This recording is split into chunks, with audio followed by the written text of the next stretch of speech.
Yes, I know. Let me just check who's here.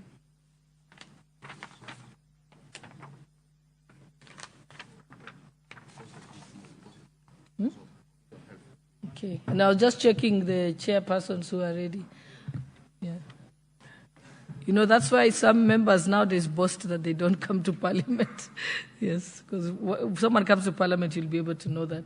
So, Honorable Pukose, member for Endebess.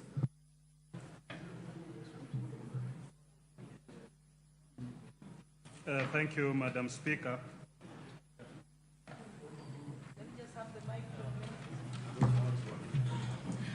Just to inform members that the chairpersons would, in this type of debate, would have priority, but I'll just give maybe 4 chairs, then other members, and so on and so forth, so that everybody gets an opportunity. But I'm also persuading the chairpersons that even though you have 15 minutes, just in consideration of your other colleagues, if you could make it brief, so that many more people can have an opportunity, because this is one of the most important tasks that Parliament undertakes. And it's actually a mission-critical process so that we can allow more members to participate. Thank you. Thank you, Madam Speaker. Honorable Speaker, I stand to support the consideration of the budget estimates for the financial year 2024-2025. Honorable Speaker, first I want to thank my committee for having spent time with the Ministry of Health, both the State Department for Medical Services and the State Department for Public Health and Professional Standards and its sagas. And I also want to thank the Chair of the Budget Committee together with the Committee of Budget for giving us an opportunity where we are able to sit and present the various committee budget, and more specifically for me presenting the budget for the Ministry of Health, that is budget line 1082 and 1083. Madam Speaker, when you look at the budget for health, we've done we did some laws in this year. Among them is the digital health law, the social health insurance law, the primary health care law, and the facility improvement law. Madam Speaker, under the social health insurance law, in this budget, we've provided 1.5 billion for emergency, chronic, and critical illnesses. We've also provided 4 billion for primary health care fund, meaning that our universal health care is now ready for rolling down, because the other contribution for the social health insurance authority will be contribution from members and also contribution from the public. And therefore, I want to reassure the Kenyans that this budget has taken care of making sure that we are able to operationalize both the emergency, chronic, and critical illnesses with 1.5 billion and the primary health care with 4 billion. Also in this budget, we've provided money, 2 billion for the Linda Mama program. That is to make sure that our women, when they go and deliver, they are able to be taken care of as we transition to a more comprehensive universal health care. Honorable Speaker, under this law, under this budget, we've also been able to make sure that the National Cancer Institute is able to be operationalized, because one of the biggest challenges in this country has been the issue about addressing the issues of cancer. And therefore, we provided 100 million to operationalize the National Cancer Institute. We've also provided 80 million to the National Cancer Institute to make sure that the established regional cancer institute centers are able to be functional. We have regional cancer center in Mombasa, we have one in Garissa, we have in Nakuru, We also have in Kisii, which is in the process of being built, and it will soon be operationalized. And this will address matters about cancer within our country, in addition to the established Kenyatta National Hospital, Moi Teaching and Referral Hospital, and the Kenyatta University Teaching and Referral Hospital. In this budget, Honorable Speaker, we've also provided Kenyatta National Hospital with 450 million to be able to buy another cancer machine, the LINAC machine for radiotherapy, because when you visit Kenyatta National Hospital with one machine which is functioning, we have many patients who are waiting. That machine is working without stopping, and the patients are being put on radiotherapy day and night, 24 hours. And that makes sure that we have many patients who are on the waiting list. And this makes it very pathetic, very discouraging for many patients who depend on government facilities for treatment. And therefore, by Parliament providing 450 million to Kenyatta National Hospital to buy another LINAC machine for this financial year, then we hope that Kenyatta National Hospital will now reduce the waiting time for patients who are waiting for radiotherapy within Kenyatta National Hospital. Honorable Speaker, in this budget, we've also made sure that we're going to make sure that the 23 KMTCs, which have been set up by the honorable members, will be able to make them operational through employment of more of staff, through equipping of those KMTCs, and also through making sure that there is completion of construction. Madam Speaker, this budget, as much as it is had challenges, because initially the budget ceilings that were put, we had to reduce it by close to 30% for all the ministries. And that, I want to say that the ministry should not worry, because if the government is able to meet its target in terms of revenue collection, then what it means is that when we will have another supplementary one to address the various caps and challenges that we'll be able to face in the course of the financial year. With those few remarks, Honorable Speaker, I want to support. Thank you.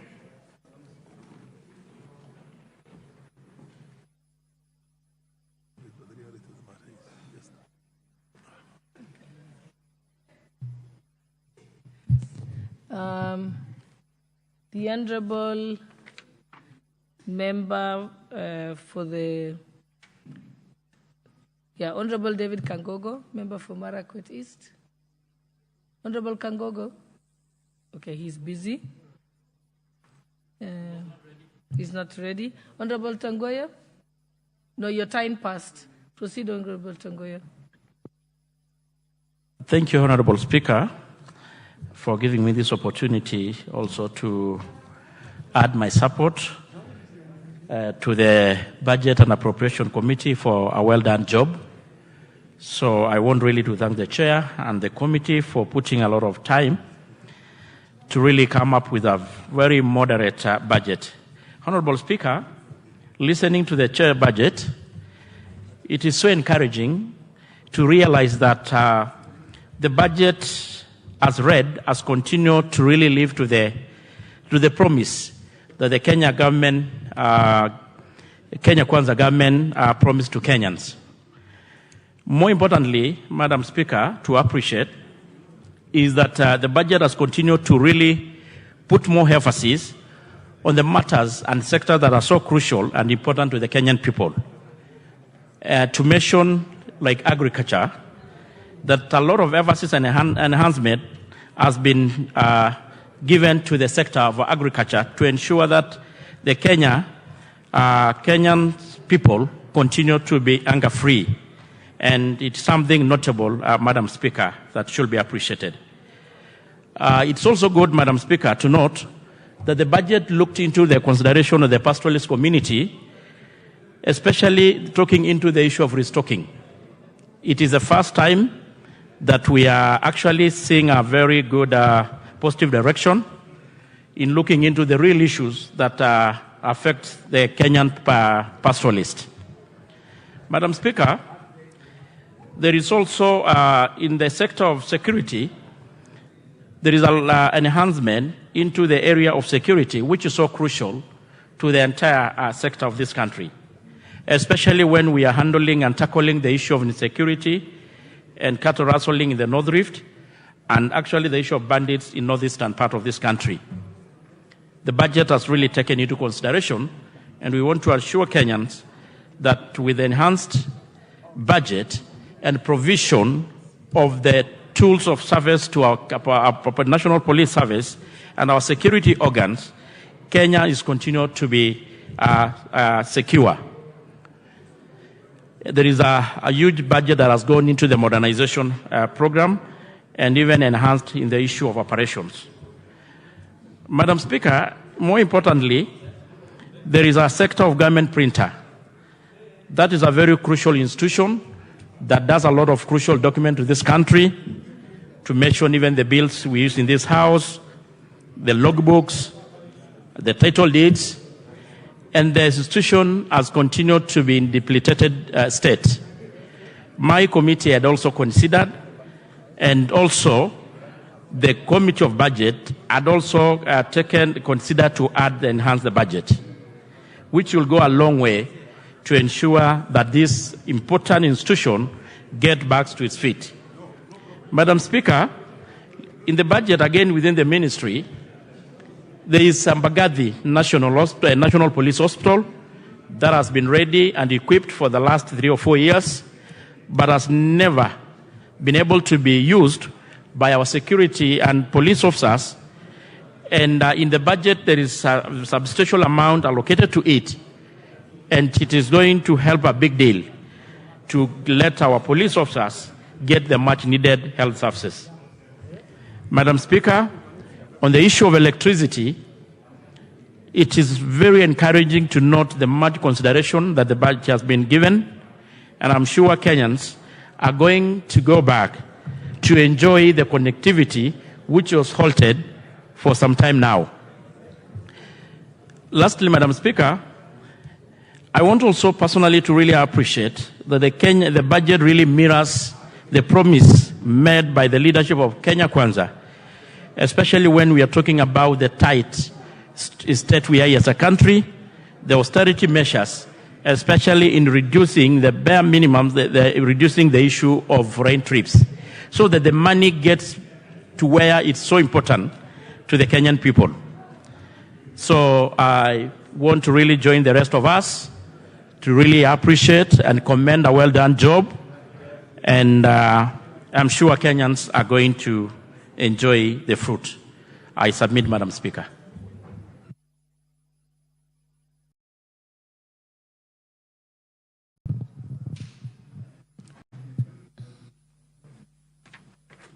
The honourable member for House, the Honourable Johanna Ngeno, Chairperson for Housing and Public Works. Thank you, Madam Speaker, for also allowing me this opportunity to also make my contribution towards this motion. Madam Speaker, I wish to state clearly that I support the motion, and I know very well, Madam Speaker, that these are annual estimates for the financial year 24-25, which is geared towards stimulating the economy of this country and also implementing the projects which the Kenya Kwanza government had proposed to the people of this nation. Madam Speaker, I want to thank the Chair for this great presentation, and of course for the great balance and the serious balance he made in the distribution of funds towards several ministries or the various ministries concerned, and the various departments which of course are going to make use of these funds. Madam Speaker, I must also congratulate him for looking at the serious areas where many issues have been arising, especially on the areas concerning roads. Madam Speaker, I wish to congratulate the chair and the committee for putting much considerations on the issues to do with the roads. Madam Speaker, remember this year rains have ravaged the country, Madam Speaker, so that even the roads which were had been done properly, Madam Speaker, currently most of the roads in the country are impassable, so that we literally have to redo the roads like they have never existed before. But Madam Speaker, I would have wished our chairman, given the limited resources, I would have wished if the resources were enough. Madam Speaker, I would have wished to see the extension of what we used to call low-volume roads, which were initiated in the previous regime, being continued at this current situation, so that those low-volume roads, Madam Speaker, made very serious impact on the societies that we come from, and most of them have also been almost destroyed by the water, by the rains, and would have been prudent, Madam Speaker, if those roads were repaired, and of course, extension of those, it was around 10 kilometers per constituency, would have been also prudent if they were extended to 20 kilometers so that we could, but of course, we understand the constraints of the budget. Madam Speaker, there is also the question of electricity, which I want to thank the committee for putting much considerations. I would have also wished they also allocated more funds, and this is also a request that we are asking them, that in future, let us also ensure that the last mile connectivity, which had been initiated in the previous regime, is also continued so that people can access electricity, because electricity has also become one of the basic needs of our people, because most of the things we do nowadays, Madam Speaker, you cannot do them without electricity. So if we were to have electricity connections in every village, every household, then of course we will be able to access many developmental activities that we have. Madam Speaker, on the sector of education, Madam Speaker, and this was another area where we also had a discussion, I want to thank the committee and the chairman for their consideration of that sector. In this situation, Madam Speaker, and I think we will also be requesting or asking the committee and the chairman to please consider in the future, that as much as we have allocated money for capitation in both primary and secondary education, we must also consider one day, we allocate money to cater for the school feeding programs, not only on primary, but on day secondary education. Madam Speaker, remember, the introduction of free day secondary education was a great relief to most of the parents. And it had gone a long way in ensuring that many students who would have missed education because of the cost of education on secondary boarding schools, etc. Madam Speaker, when free day secondary education was introduced in this country, most of the children from the poor backgrounds have accessed education as we speak today, Madam Speaker. We have sent so many students to universities, we have sent so many students to colleges, and we have even sent so many students abroad who are the products of these day secondary schools. Would have wished as an extension, Madam Speaker, on the issue of day, because currently most of the students are sent home from day schools, and yet those day schools are free, you don't pay fees, but the major problem affecting those particular students is feeding programs. They are being sent home to bring fees to pay for food.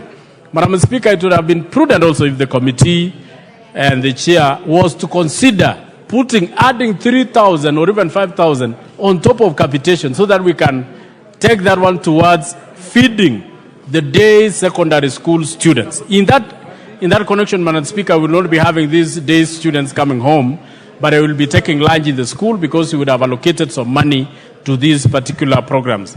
Madam Speaker, on the issue of security, I've seen a very good allocation towards security, and we are hoping that the concerned departments and the concerned ministry will ensure that we have proper security in this country. On my area, Madam Speaker, which is the housing, and you will protect me from some serious consultation, loud consultation, Madam Speaker, around me. I would wish to thank the committee because they considered the proposals which were made towards this process, and especially from my committee. And the allocation which was put here is the allocation which we actually requested.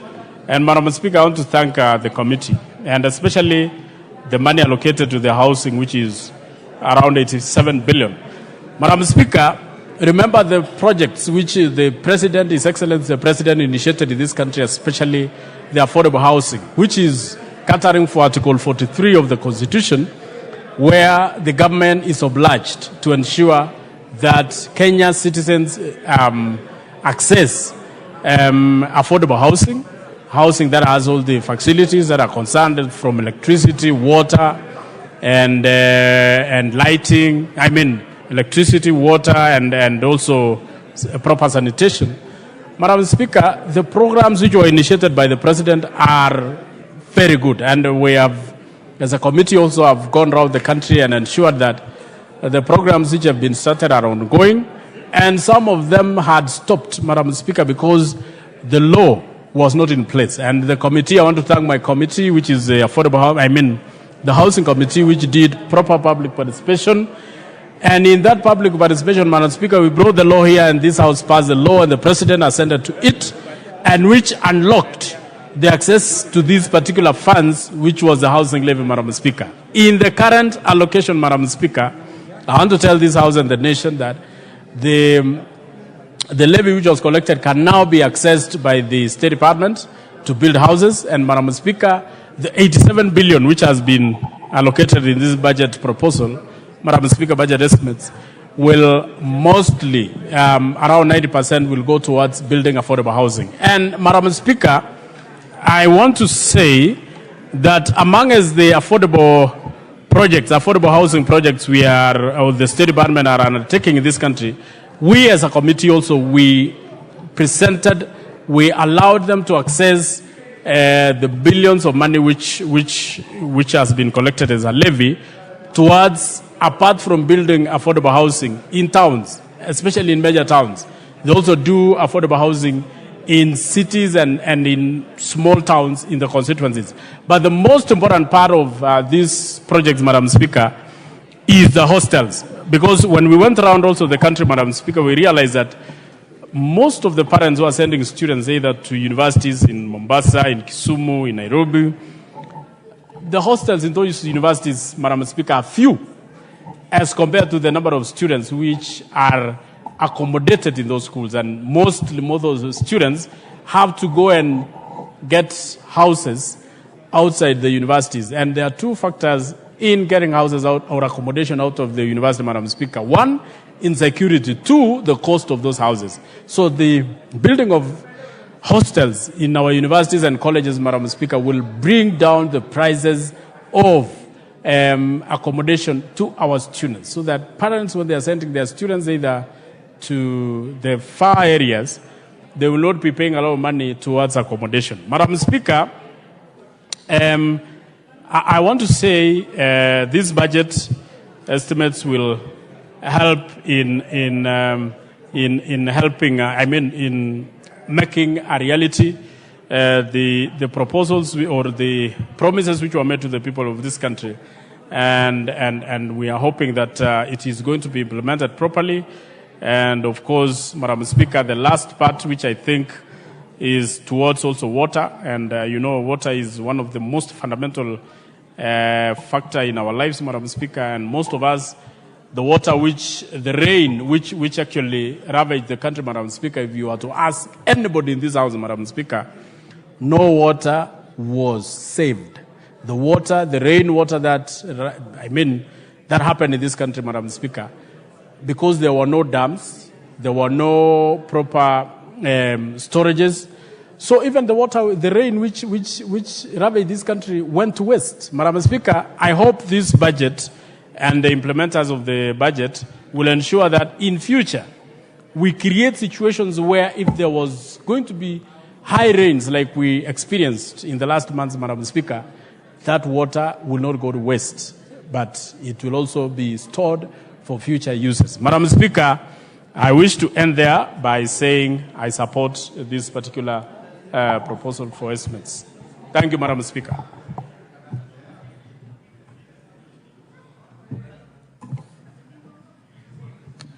The Honourable Member for Malava, Honourable Moses Ijendi.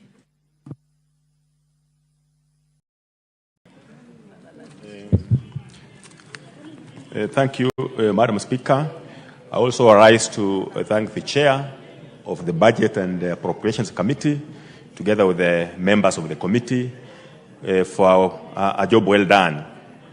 Madam Speaker, I really appreciate this committee because as Vice Chair to Education Committee, I take note that all the proposals we were having as a committee to the Budget Committee, all of them were incorporated to the advantage of the education sector. Madam Speaker, I also want to appreciate the fact that the government is taking seriously the education sector for what it is to this country. Because when you look at the budget, the education sector has taken the most huge part of it, which is accounting for 24% of the total budget. Madam Speaker, we have, as Education Committee, we have key areas which we have prioritized in terms of budgeting, and these are the following, which have been taken care of properly by the Budget Committee. This is provision of resources to support the free primary and secondary education, as well as junior secondary school education, schools infrastructure improvement to support CBC, funding to various universities, resources to help to support students in both universities and TVET institutions, and expansion of the basic TVET and universities infrastructure, and recruitment of teachers and TVET instructors. Madam Speaker, when we look at the education sector budget, it is also well aligned to the bottom-up economic transformation agenda of the government, and this actually accounts for 35.5 billion. And the priorities in this particular area, Madam Speaker, are the following: construction of 52 TTIs, construction of integrated resource centers, and construction of junior second school classrooms, and junior second school learners capitation, Madam Speaker, which was an issue in the previous financial year. So, Madam Speaker, the Education Committee noted some key areas that require concrete policy direction for future funding and a proper and seamless flow of activities in the education sector. Madam Speaker, when it comes to the Teacher Service Commission, as reported, there was a hue and cry about the junior second school interns.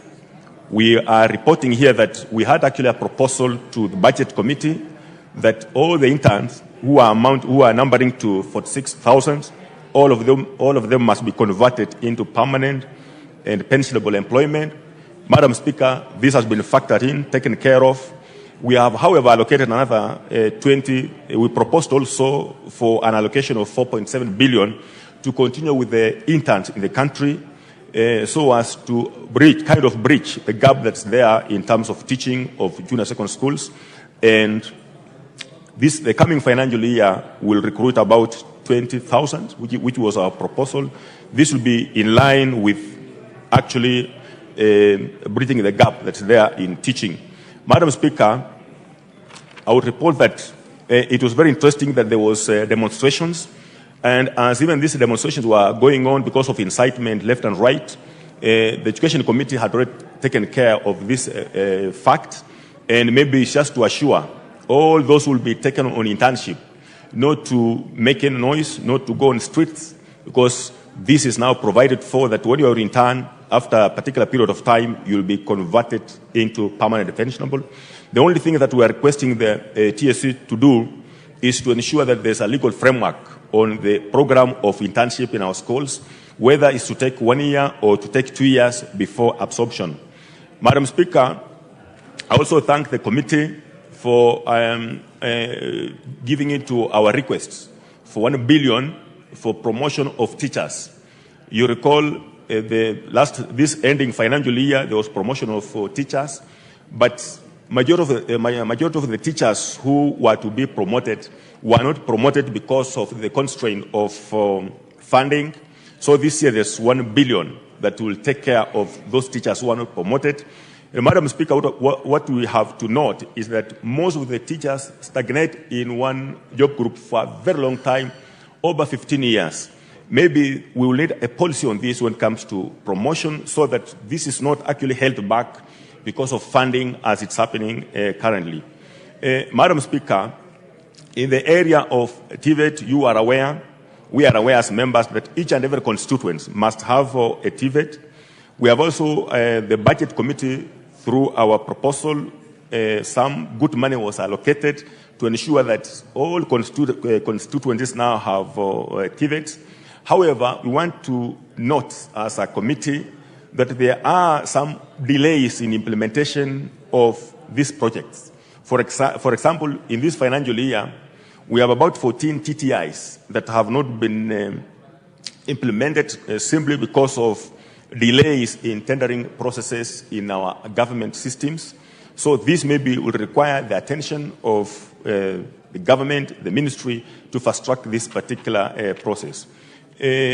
Madam Speaker, there also has been an allocation of some good money, 2.7 billion, for infrastructure in our junior secondary schools. This money, maybe members have to note, it will be coming through CDF, our constituent offices. The only thing that maybe has to be worked on is to ensure that there is proper collaboration between the Ministry of Planning, the Department of Planning and Basic Education, and of course the CDF boards, to ensure that there is a seamless implementation of this project in our schools. Because as much as we began this particular process, we have not received, for example, money. For the last financial year, money has not yet hit the accounts of CDF offices to commence this particular process of construction of infrastructure in our schools. Madam Speaker, we also note here that we were also so surprised on Education Committee during the estimate that came from Treasury, which actually had struck off a feeding program in our schools.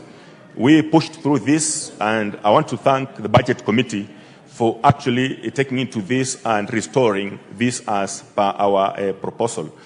So, Madam Speaker, we as Education Committee want to assure Kenyans and the general population and these members that we are really keen on what's happening in the country in terms of, in view of our education in our country, education standards in our country, and considering that most persons now have taken their children to school, we want to assure the country that we will continue fighting and ensuring that all is well in our education sector, in spite of a few hitches here and there, as we move on with the new funding model, even at the universities. Otherwise, Madam Speaker, I support.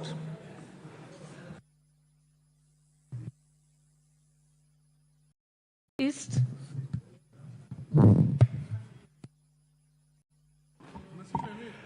Thank you, Madam Speaker, for giving me this opportunity to support the budget estimate 2024-2025. Madam Speaker, I don't want to say a lot because many of my colleagues, including the chair of Budget and Appropriation Committee, and when he was moving, Madam Speaker, he spoke a lot cutting across the sectors and the importance of this budget, Madam Speaker. Madam Speaker, I just want to say some few things. Number one, Madam Speaker, I'm happy that there is some little increment, especially in capitation through the Ministry of Education. And Madam Speaker, even as we support the allocation to the Ministry of Education, I think there is need for government, Madam Speaker, to look into the formula of capitation. Because, Madam Speaker, we have seen that the current formula is not favoring many students. And many of the students, Madam Speaker, they have dropped. Number two, Madam Speaker, the allocation they have given to water, especially on mitigation of flood control, is very important. Madam Speaker, for the last few months, we've seen many floods across the country. Many people lost their lives. Our roads were destroyed. Many water infrastructure, almost 70% of our water infrastructure across the country were destroyed, Madam Speaker. And the allocation given, Madam Speaker, is going to help in terms of mitigating the effects of that flood, Madam Speaker. Madam Speaker, second issue, if you see the allocation given to, especially this issue of flood control, it's very little, Madam Speaker, very small. And we are talking of the same problems, floods killing people in Budalangi, in areas of Nyanza, in northern Kenya, in Coast Province. Mr. Speaker, the allocation given of less than $1 billion is very small. We will continue, losing our people and also losing infrastructure if we don't allocate enough resources, Madam Speaker. But again, given that that is what we have as a country and our revenue, Madam Speaker, cannot sustain, so we will go as what it is now, Madam Speaker. The second issue, Madam Speaker, I'm happy that through the Ministry of Education, the Teacher Service Commission, they have allocated money for the JSS teachers to be employed permanently. And also for our doctors, Madam Speaker, who they have been demonstrating on the streets for quite a number of months. I'm happy now that the government has been very sensitive to make sure that the interns are now going to be absorbed permanently, and also the JSS teachers. Another issue, Madam Speaker, I think there is need, Madam Speaker, going forward, to increase the allocation for digitization in this country. Madam Speaker, we need to invest in technology. If we have to move as a country, now many countries, they are now in AI technology. The AI technology, Madam Speaker, some of us, we are talking about e-learning, and if you go to many of the rural schools, there are no computers, there is no power, there is no internet. So how are those students in the rural areas are going to benefit with the e-learning if the infrastructure is not there? So, Madam Speaker, I'm happy that through the Ministry of Energy, they have been able to allocate now every constituency 50 million for rural electrification. And that one is going to help our schools, the local hospitals, Madam Speaker, and also our people in the villages to get to benefit with that light. So, Madam Speaker, I want to say I support the